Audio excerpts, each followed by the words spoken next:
So okay mga paps, musta pala, meron lang ako konting i-share sa inyo. Kasi ganito, kapag magde-drain tayo ng coolant natin, syempre ang normal na proseso, ito, yan. So makikita nyo yan, ayan o. Yun yung yung drain plug. Kita nyo ito.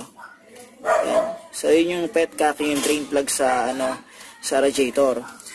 Ngayon, yung iba kasi ginagawa, nagde-drain sila sa sa engine block. Etong tuturo ko sa inyo, applicable lang to sa 2NC at saka sa 1NC na makina. Okay, so kung trip nyo na mag-drain ng coolant sa engine block, ito yung yung pinaka-drain plug niya sa engine block. Pakita ko. So, pakita ko. Yan, nasa likod siya, nasa baba siya ng exhaust manifold. Okay? So ayan siya. So, nakikita niyan? Yan.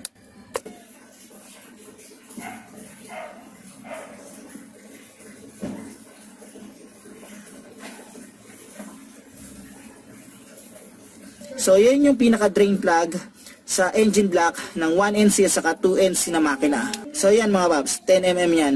So, dyan kayo mag-drain. Kung gusto nyong masimot yung coolant sa makina, pwede kayo dyan mag-drain. Okay?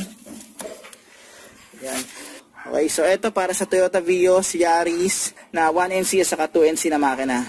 Paano mga paps, maraming salamat sa inyo.